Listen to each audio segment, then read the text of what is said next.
All right, everybody, how are you doing today? Hi, everybody. Welcome. Thank you for joining Christian and I. Hello to everyone that's live watching us now and people that may not watch this video until later. So we just want to thank you all for joining us and tuning in.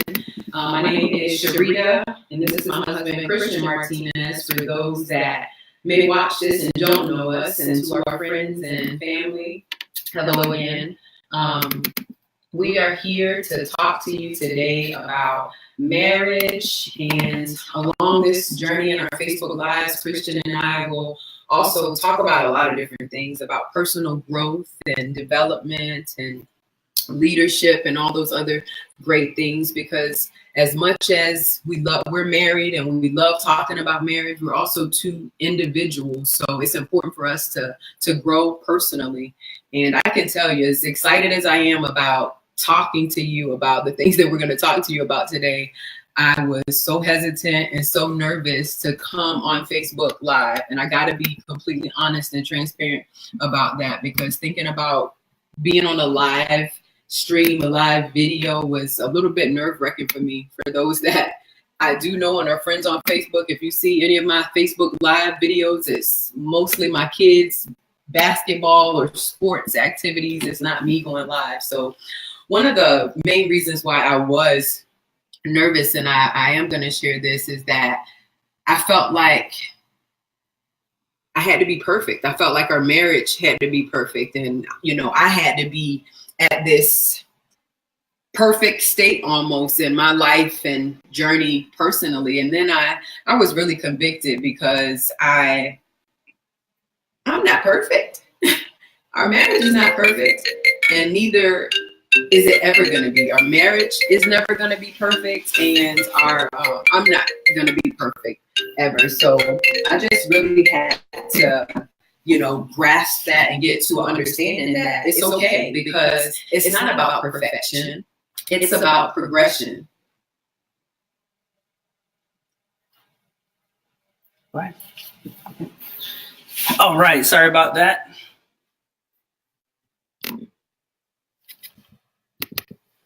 All right. So last week, to just give you guys a recap, last week, I wanted to give you guys a little bit of an overview. So, we started our journey about 15 years ago, and we've had ups, downs, good and bad.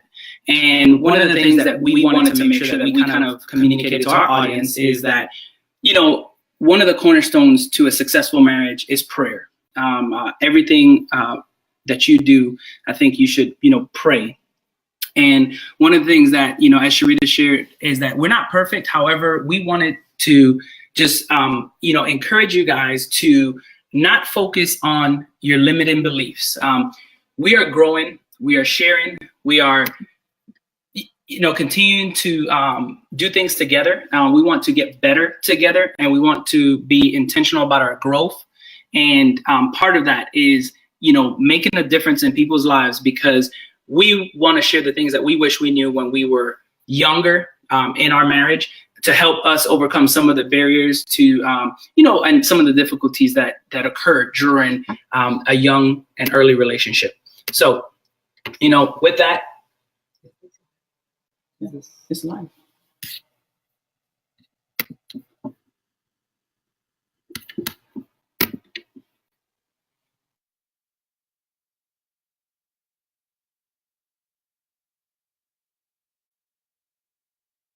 Difficulties as usual. The enemy will try to come in and make things difficult. And one thing that we are very intentional about is not letting and not giving the enemy room. So for those of you tuning in live, we're super excited for you to get this wealth of knowledge that we're going to share with you guys today. So one thing that I wanted to share with you guys, so last week from the live feed, we're going to put in a video link, or actually a survey link in the bottom of this feed today.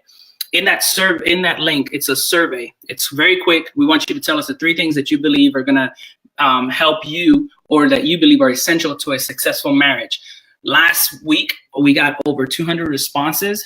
Some of the information that came out of that was trust, communication, respect, God, understanding, listening, compromise, prayer, encouragement, reassurance, teamwork, affirmation, and vulnerability, just to name a few. So we're super excited because as we get this information coming in, we're going to formulate them and we're going to put them in a section in our book.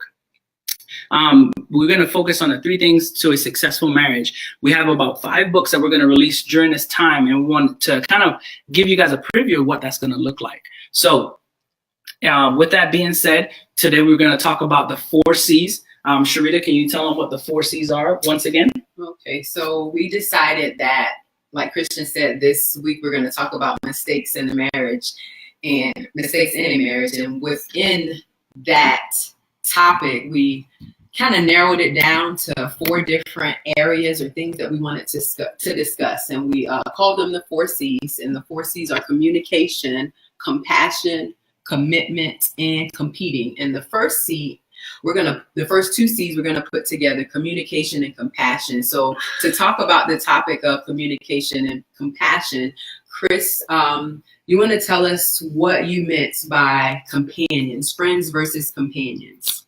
So one of the things that we realized early in our relationship is that we didn't know it all. We didn't have it all together. And sometimes what we would do is maybe talk to friends. And one of the things that we realized very quickly is that you can't go to somebody that hasn't been through maybe the struggles that you're going through, or maybe the same things that you're going through. So one of the things that we identified is if you're going to seek marriage advice, we encourage you to reach out to somebody that's maybe a little bit ahead of you. So maybe about 10 years ahead of you. Now that's not a specific number, but about 10 years. And the reason we say that is because that person has been through adversity. That couple has been through ups, downs. They've been through maybe struggles. And in that, they've lasted some of what we call the test of time. And as you continue to grow through that, it's important that the information that you get it from a reliable source. One thing that I often, try to teach our kids is that, understand the source and understand what you're getting from that source. You can't go to somebody that isn't bearing good fruit. A good example of this is, why would you go to an oak tree for apples, right? Oak trees don't bear fruit. You have to go to an apple tree to get apples. And the same thing goes along with going to a relationship. You want to go to a relationship that has a solid foundation, that you see the couple is excited, they're still growing and they're still encouraging each other. You have anything that you wanted to add to that? And you want to make sure that relationship that you're looking at, or that person that you're going to, is bearing fruit. You gave a good example about an oak tree. Going to an oak tree for apples, you want to make sure that that person, that relationship that you're trying to go to or emulate, is actually bearing fruit. And, for me, when you talk about friends and companions and people who you go to for advice, I don't look for people we don't look for people that appear to have it all together, because like I said, when we first opened up, I'm not perfect. So I can't live up to that. I can't live up to perfection. For us, being a couple of faith, I know that there was one perfect person, and that's the only perfect person that I'm looking to. So if somebody tries to appear like they have it all together, I want to know what's really going on. I feel like strong relationships, they're built over time. They're built through adversity, because those people have grown, they've learned something. That's what I look at. If you have been through something and then you guys are still able to, be stronger and overcome that adversity, that's what, I like to look at in a relationship. Not people that look like they have it all together, people that have been through something and that have overcame it, so that in turn they've learned something. They have something to share with other people because of that adversity. So I think that, just not looking at, because so many times nowadays we look at on TV and we look at people that appear like they got it all together, like there's no flaws or anything like that, but there is, but the important thing, like we said, is just to grow. Not that you have to be perfect, you have to just grow and you have to learn from your mistakes. It's okay to make mistakes. society makes it seem like failure is a bad thing or making a mistake is a bad thing. No, that's how you learn. That's how you get stronger. Man, that's awesome. One thing that I was thinking about, as we were talking about that is, so if you think about it, the only way to become a success is to actually go through failure. And that's why we felt like it was important to share the mistakes and share some of the things that have gone through. So, if you think about it, you think about some of the couples and things that you see. One thing that we are very, very intentional about is that, everybody has something to teach you. And if you have a teachable spirit, you have a teachable attitude, and you have a positive attitude, you can learn from every situation. You can learn from most people, good and bad. Oftentimes you learn a lot of bad from people, but you can use that for your good. And you can take a bad situation and turn it into a positive one. Oftentimes, we would see certain things and we're like, man, that's pretty cool. Or maybe we should try that. And some things may not work for your relationship.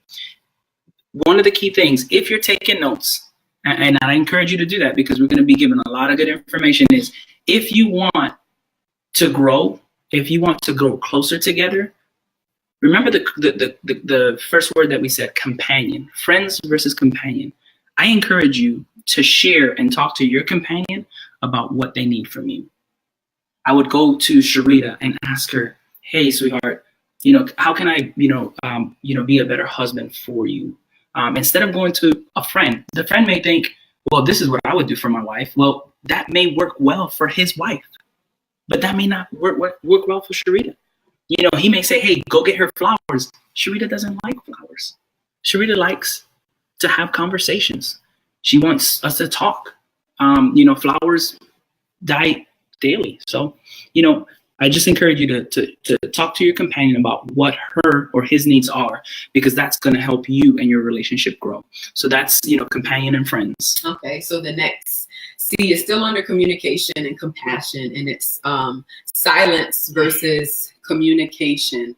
So this is a big one for me personally, and Chris is going to laugh and tell you this is definitely one of my struggles. I am more of a feelings type person. So I'm okay with telling people how I feel. If I'm, and being a woman, it's different from how males deal with their feelings. I'm okay with saying that I am upset about something or that hurt my feelings type, thing. And I want to talk about stuff like sometimes right away, like, hey, this is how I'm feeling. So, let's talk about this thing. And, Christian, he likes to take times as a wise man, I'm telling you. And I do this outside of our relationship. I take my time with what I tell people, what I say, and how I respond to stuff. But with Christian, I'm like, hey, we need to just talk about this right away. And a lot of times he likes to take his time and process the situation and think about it. And I'm like, man, that is so important for us to do, because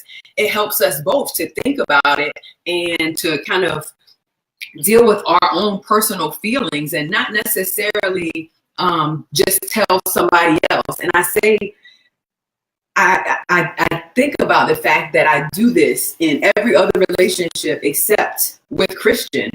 Before I go in, if I have a problem, whether it's with Christian or with a situation or with anybody, I will pray and I will talk to God, and people will feel like, oh, okay, well, we dealt, that's dealt with. Yes, like once I give it to God, I don't have to complain about it or talk about it, and I need to make sure that I'm doing that just as quickly in our relationship as well. So we're talking about silence, because sometimes I have given Christian that silent treatment as well, where nothing's, nope, don't worry about it, because he didn't want to talk about it right away when I wanted to talk about it. So that silent treatment as well. But I think the one thing that we want to just encourage people to do is really, it's necessary sometimes to take the time and think about what you're feeling. Think about the whole situation before you just try to dive in and talk about it and deal with it.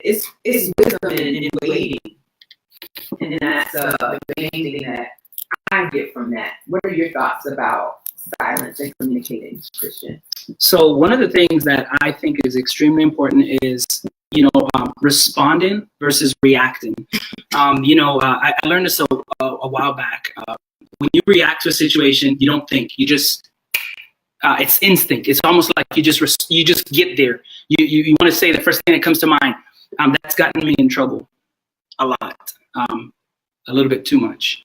So that's why I decided to take a little bit of time to process the information and to share with Sharita what I really feel. Because one of the things that we realize is that, sometimes, although you have good intentions, what you say is equally as important as how you say it. I've gotten in trouble often because I have great intentions, but although I believe I'm a great communicator, like Sharita alluded to earlier, when we deal with each other, we sometimes take it for granted because we spend so much time together. So we're like, she'll understand, she'll get it, she knows. But no, the thing that you did to get your spouse is not going to keep her, right? So let me bring that back to you. What you did to get your spouse is not going to keep you. Now I'm going to give you a baseball analogy. The home run that you hit yesterday won't help you win today's game, right? That's to bring it home for you. What you do for your spouse needs to be a continuous process. You need to constantly do things to value her, to show her that you care. So when you're silent, I think I want to make sure that everybody understands that when you're silent, before you decide to go into silence, you share with your spouse, can I have a few minutes to just process what we just talked about? I want to make sure that I say the right things. I don't want to just react. I want to respond to the situation, to give you my undivided attention and make sure that I understand exactly what it is that I did and what you did and how we should move forward. This takes a lot of practice. We still do this stuff. At times we give each other silent treatment, but silent treatment is not a good thing if it's not done appropriately. One of our friends, Mike Walton, the other day he runs a business and it's called the Man Initiative. And he's doing an amazing thing. Right now, we're in one sync with him. As we pour into couples, Mike has been pouring into men. And one of the things that he talked about is, just not being silent. If there was anything that he could do different in his marriage, would be to talk with his wife, to make sure that he let her know that he was committed to the relationship, that even though sometimes he needed to process the information, that he wanted her to know that that's what he was doing. So that leads into communication. And, did you have anything else that you wanted to add to that? No, that's really good. And I like how you kind of explain those. And I think, you should maybe do the explanations, first. So going into the next one is family versus each other. Mm-hmm. So what did you mean by that? Because Chris kind of came up with these topics in these different areas that we're going to talk about today. And one of them was family versus each other. So what do you mean by that? So when we talk about family versus each other, we're again still talking about communication. Our families have great intentions. And instead of going to your family or to relatives when you have maybe a concern in the relationship or something that came up, we encourage you to address it with your spouse, with your partner, with each other.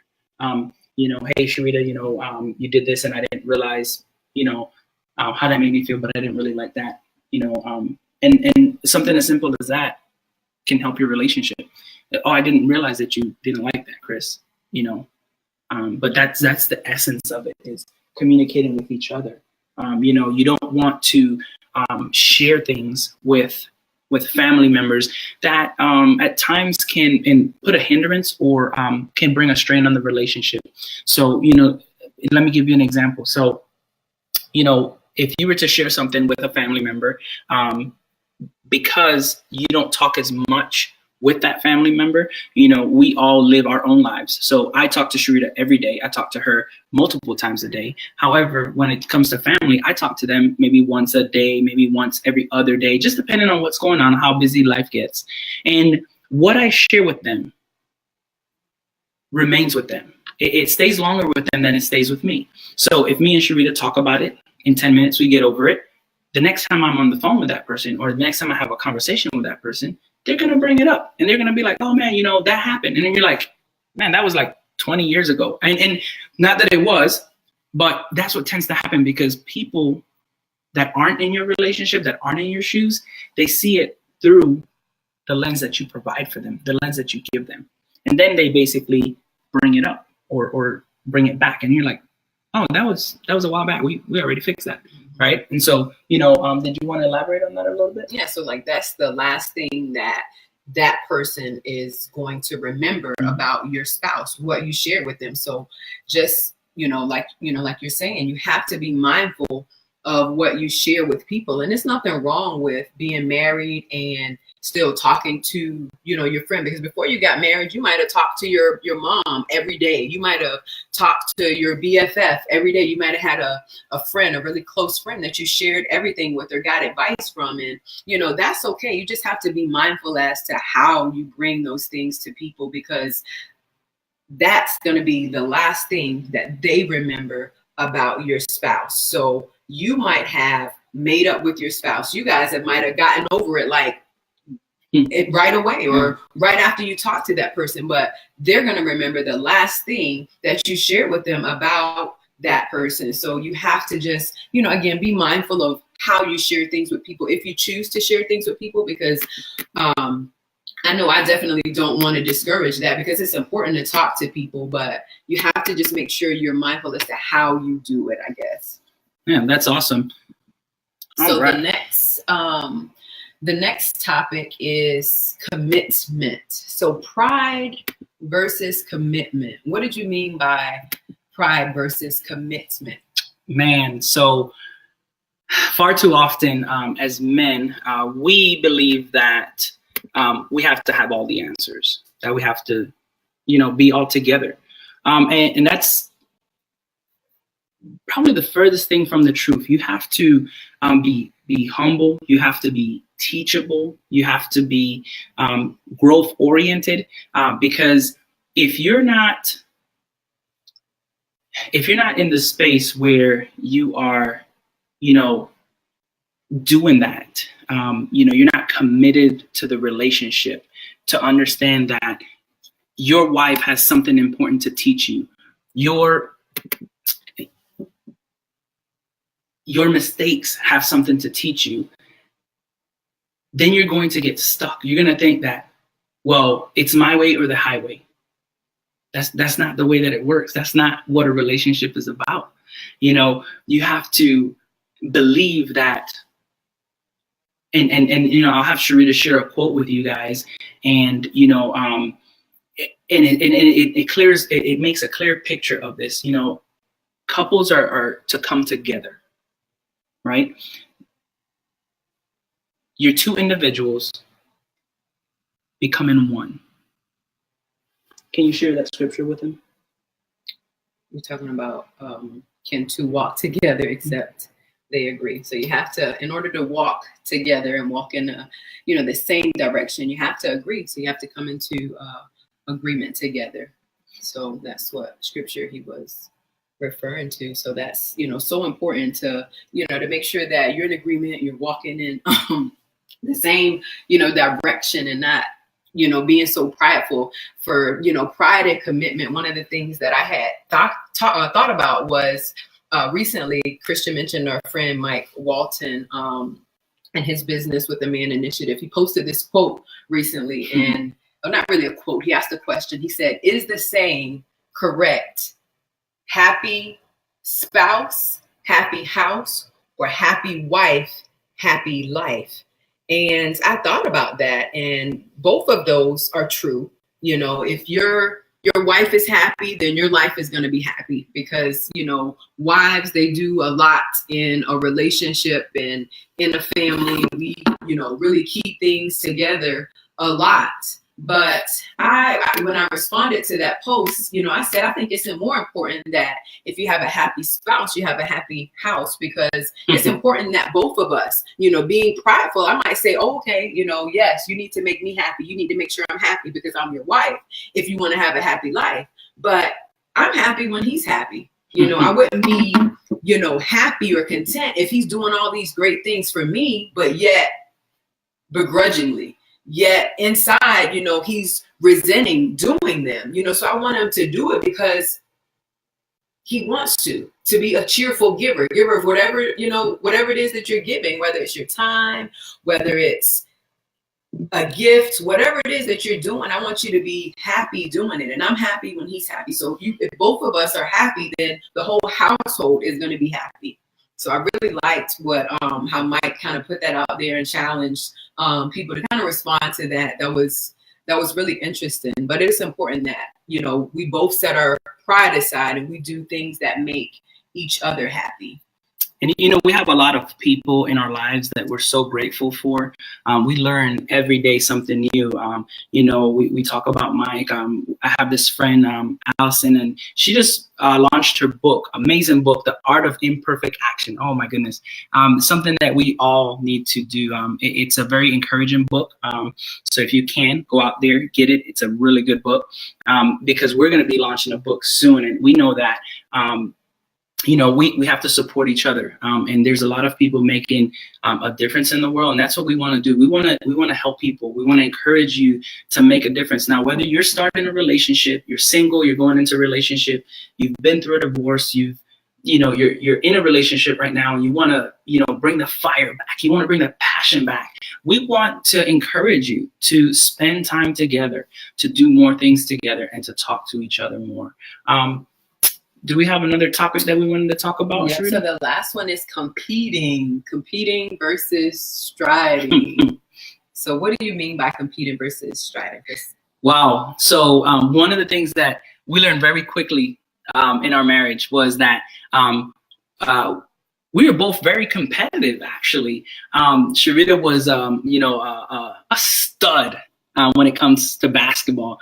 I mean, you know, just a beast. And some of the things that we did on dates is we would go to the gym, we'd play basketball, and we'd play each other like very competitively. I mean, like serious. Like sometimes we, you know, elbowed each other, and I'm like this is just a game, so we're trying to win.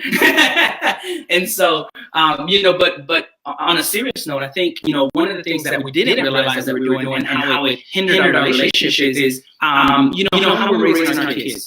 We were competing. My way was right. Sharita's way was right. And we didn't realize that both ways were right. You know, you have to take time to step back and see certain things in a relationship requires compromise, and it requires you to stop competing, and it requires you to start striding together. Once you two are in lockstep, the relationship takes off. Once you both agree, I want to make sure that we raise, you know, amazing young men, a beautiful and smart daughter that is a light to the world. Young men that want to make a difference in the community and in people's lives. And that's what we wanted to do. But our focus initially was, you know, maybe discipline, maybe, you know, hardy men. It just, you have to come together, like Sharita talked about earlier with the scripture. You know, throughout these live feeds, we're going to reference the Bible. You know, like I said last week, we are a couple of faith. And, you know, we don't say that to offend anybody, but just so that you can kind of have an understanding of where we're coming from. But, you know, it's important that you don't compete, but you stride. That's really good because like Christian was starting to say, you know, raising our kids, Christian's focus more was on discipline, and my focus was more on just love and having our kids feel love, and everything was about love. Even when they needed to be disciplined, I was just all about love. And I feel like, you know, with competing versus striding, it was really important for us, and it is really important for us. Sometimes, let me not say, like I said, we're just sharing. You know, it's not like we have it all together, we're perfect. We are just sharing our experiences. But one of the things that, you know, we're learning is that we both have strengths and weaknesses, and what an area where I may be strong in, Christian may not be so strong in, and that's okay, because there's areas where I'm not strong in and Christian is strong in. So we complement each each other, allow each other to operate in our strengths. Discipline. Christians have a lot of good ideas, and when it comes to family stuff and how we can make sure that our kids know more than anything in the world that their parents love them, and that at home this is a safe space. This is a place where even if you go to school and you go outside our home and people treat you bad, I know that I can come home and I won't be treated bad. I can come home and I know that I'll be comfortable. I'll be safe. I'll be loved. And that's so important to me. So the ideas and the things that we have implemented in our household and in our family on a regular basis, I come up with good ideas, about that. We both, try to share the wealth and, balance each other out. But there's areas where he's stronger at and there's areas where I'm stronger at. And we just have to allow each other to operate in our strengths and not feel any kind of way. Like, I'm okay with not being able to, quote all of these different John Maxwell quotes and all of this stuff. I like learning them. I have, a different strength area. I do what I have been purposed to do and called to do. And that's why earlier on I said that it's important that even though we are married and we're a couple and we're unified together as one now that we're married, we're still individuals. So I have to grow myself personally. Christian has to grow himself personally in order for us to be stronger together, in order for us to come in and complement each other. You got something you thinking about? What you got? No, I just think about, some of the people that that have, poured into us. And one of the things that they talked about is, us being a force to be reckoned with, us being a power couple.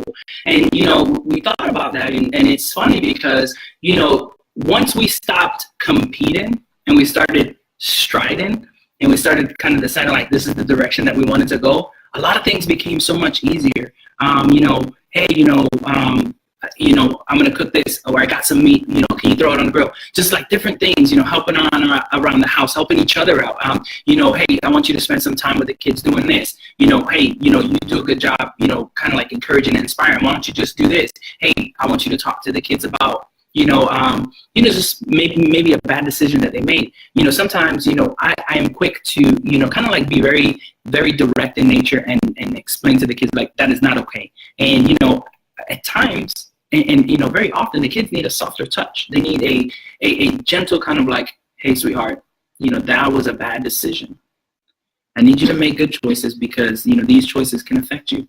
And it was taking the time to like observe and watch Sharita. And as I've seen that, I've gotten better.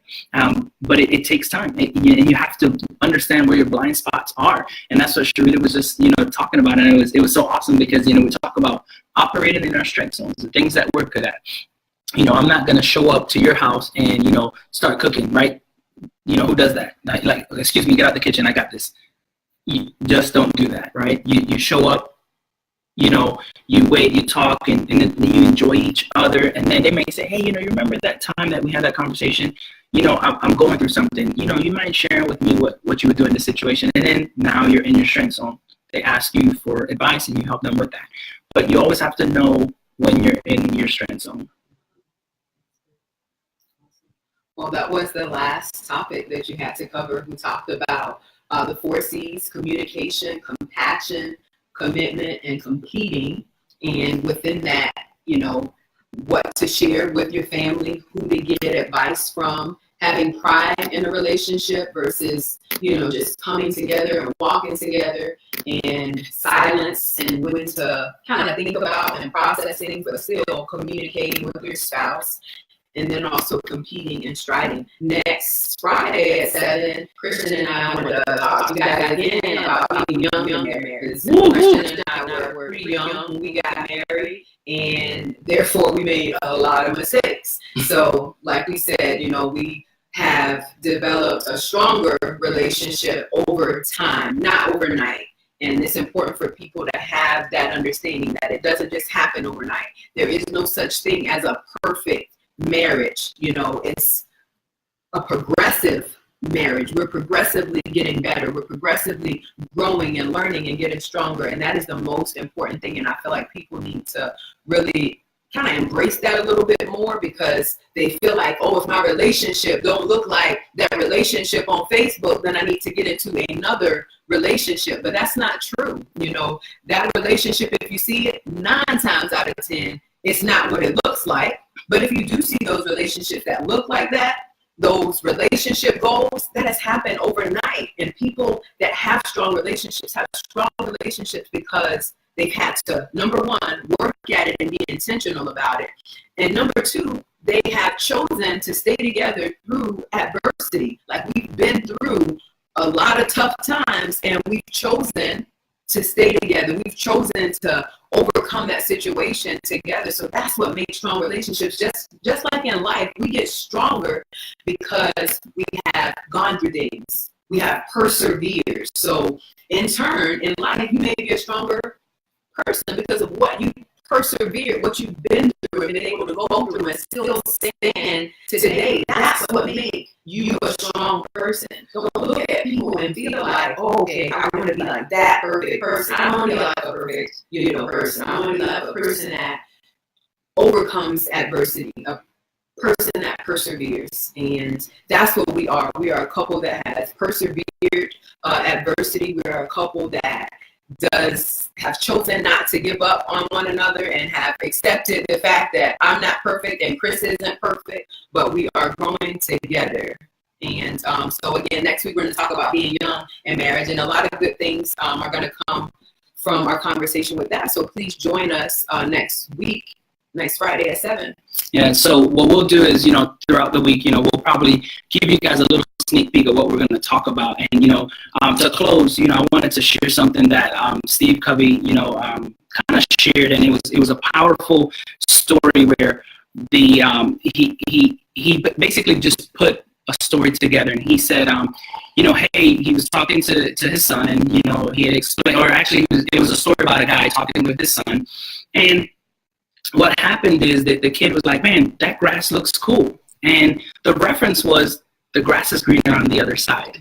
And Steve Covey actually, was explaining that what the dad did is he took the boy and he explained to him, the grass is greener where you water it. And, oftentimes we look at other people's grass and we think, man, that's a great grass. But that grass takes time to cultivate. You have to irrigate it. You have to, cut it. You have to water it. And then you have to, kind of just cultivate the grass. You have to feed it. And then it gets better.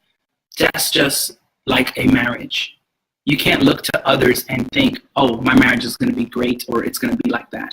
You have to take time. You have to be intentional. And you have to invest in your relationship. I promise you, as you invest in your relationship and you take the time to get to know your spouse, and invest in her, invest in the relationship, you're going to see a big change. So water the grass where you're at. And, we look forward to seeing you guys next week. Thank you. You guys are awesome. Everybody that got on, I saw my mom and sister and my sister-in-law and mother-in-law. So thank you guys for joining. They've seen the good and the bad this relationship that y'all watching. So we see you, Peter. Thank you for tuning in. Thank you, Mr. Peter. We appreciate you guys. Take care. All right. Don't forget to like. We're going to put the link below. You guys share and make sure you leave your comments as the 3 things that you believe are essential for a successful marriage. God bless and have a great night.